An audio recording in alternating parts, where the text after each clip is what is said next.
Hi Sequels friends, welcome to day 4 of Vlogvember.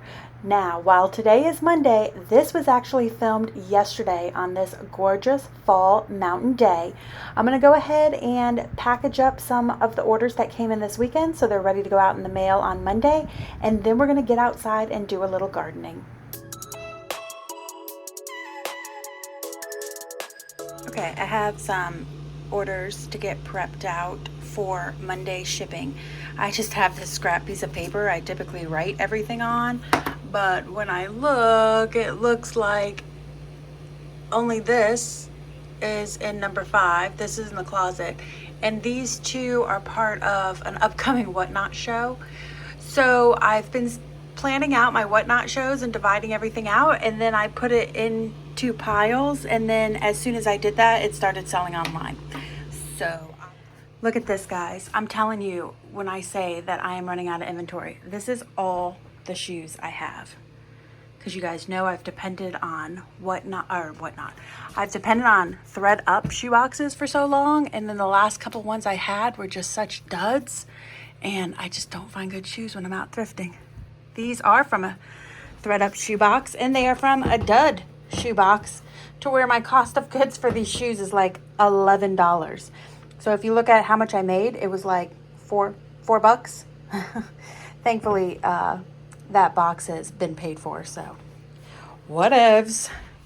And then, as I said, I've been getting together things for a Whatnot show, and this is going to be a small, extra small, petite show, because of course I have a lot of those left over. And these Camden, whoopsie, Banana Republic pants sold.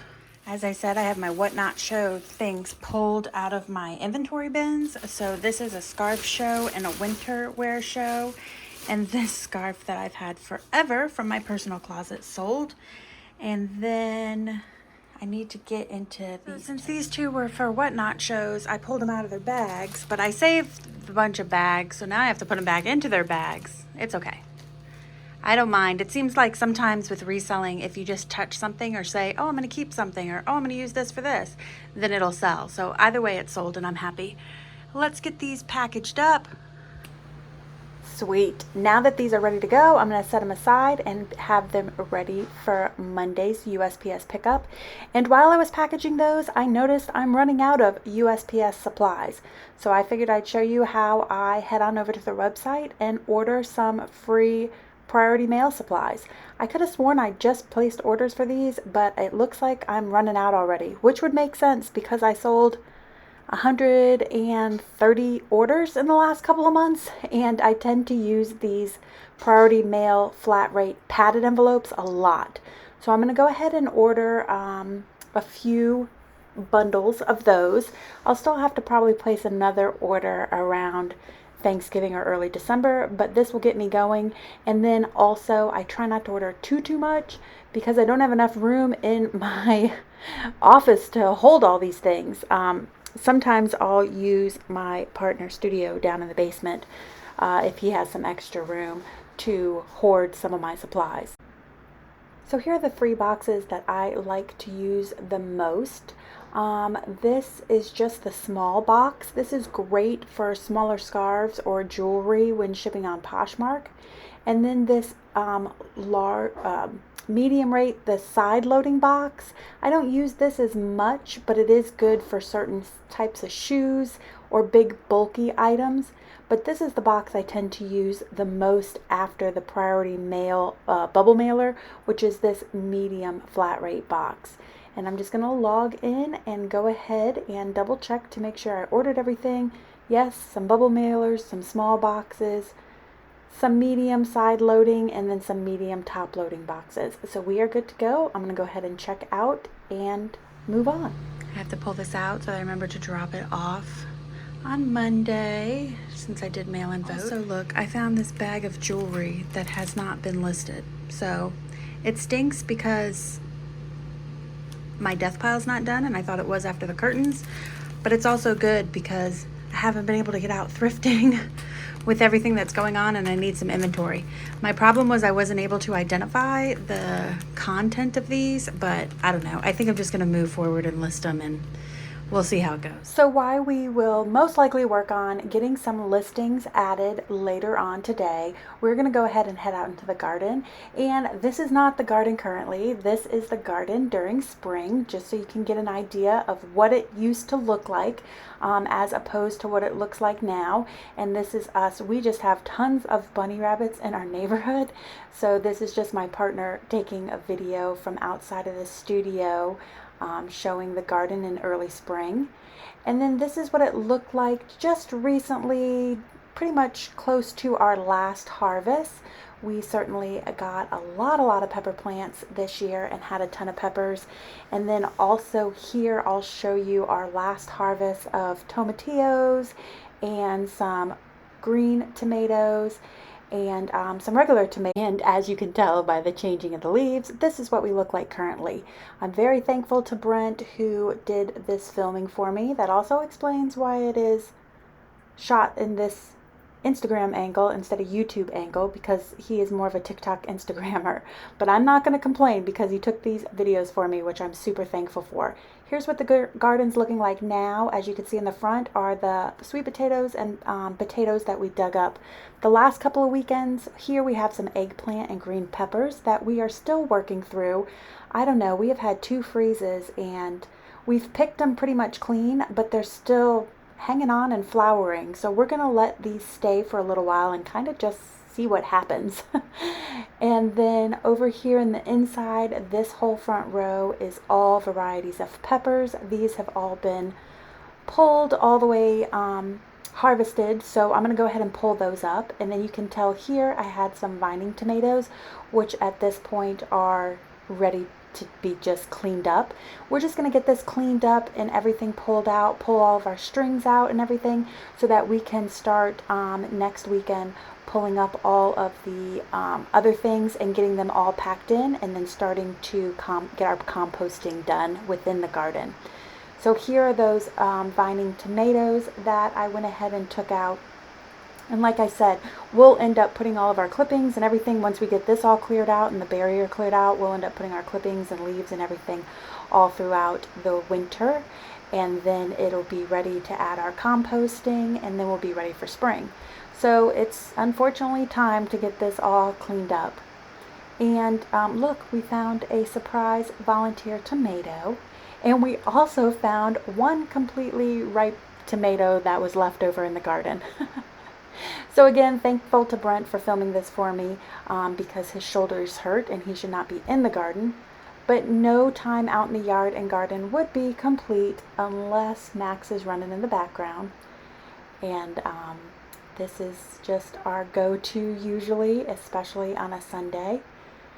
You can see we're gonna leave these, as I said, and then this little lavender plant. Now I actually pulled some of these lavenders to make a lavender infused gin, which I'm going to show you shortly. And one last hurrah of Max. This is his favorite thing in the world. He absolutely lives for balls. And here's your moment of zen.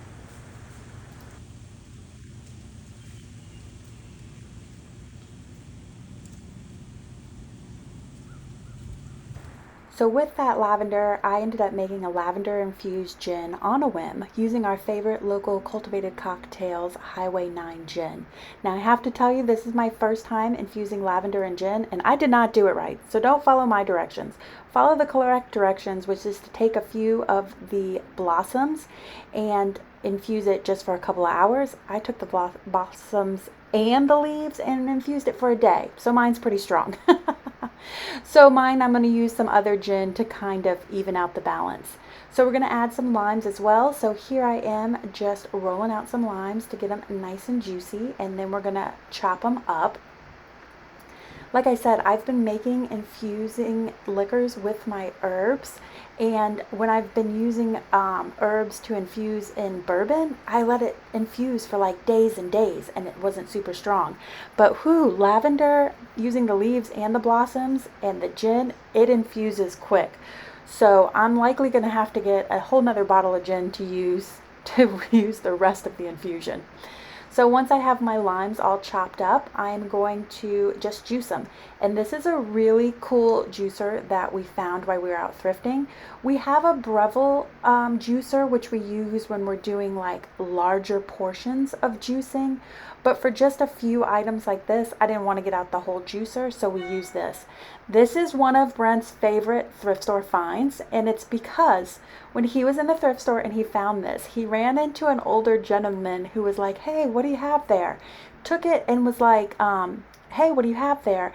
And then Brent's like, oh, I found this juicer. And he's like, man, that's a nice juicer. Can I see it? And Brent's like, what is he going to take it from me? And he takes it out of his hand. He checks it all out and he gives it back to him. He's like, man, you got a good find there. So that's what Brent always talks about with this juicer, how this older man was like, man, you really found you something. But it works like a dream. And like I said, especially for these smaller batches of things, you don't have to clean all the parts of the Breville. So now I'm going to grab my infused gin, which I just poured into a measuring cup to make it easier to measure out into these shot glasses, which are super cute shot glasses that of course Brent made. We thought it was so funny because we went to an art show recently and everyone was picking up the shot glass by the head and saying, oh, we love the head's a little handle. Yeah, in the 20 years that we've been doing this, we've never once used the head as a handle. And now we're going to use it as a handle all the time. It's so funny how customers teach you stuff about your own product. So I'm going to grab a martini glass and fill up, I think we're doing 2 shots of gin to 1 shot of the infusion and 1 shot of the lime juice. So just getting my gin together here and making sure that I have my glass. Out of all of our years of thrifting, we have yet to find a cocktail shaker. So we literally just use a mason jar. I know, your hands get cold, but it's part of it. So see how I grabbed the head of the octopus? Never before have I ever done that. After the art show, it's my favorite way to use this shot glass. I'm like, yeah, you guys are right. So weird. So 2 shots of that cultivated cocktail Highway 9 gin going in there. And then we're going to do 1 shot of that gin lavender infusion. You could tell that my infusion's not correct and that I use the leaves because it's more of a green color. I'm going to try another batch when we get another thing of gin with just the blossoms off that Moment of Zen that you saw. And because I want to get that fun purple color. Also, shout out in the background, yes, my cat stands on our refrigerator. That is where he eats. They have to be separated to eat or my chunky butt Furiosa will eat all of the food. So we have the 2 shots of gin, the 1 shot of the gin infusion, and I'm just going to strain out this, which is the lime juice. Get that going in there with some ice and put the mason jar lid on, and then we're going to just shake it on up. Easy peasy. Really, I'm hoping that by sharing this video with you, I manifest a cocktail shaker because it's been years. We have never once found. I would love to find the whole thing, the cocktail shaker, the strainer, and everything. It hasn't happened yet. But like I said, a mason jar works just fine. So shake, shake, shake, and then I'm going to grab that strainer and put it in the glass just to make sure that all my ice and everything is strained out of there. Just a quick and easy way to do it. And check it out. We have a homemade, locally made gin infused cocktail. Here's what they look like when we were done. And that's it for today's video. I hope you guys enjoyed it. Cheers. See you tomorrow. And I hope you guys had a fabulous weekend. Bye.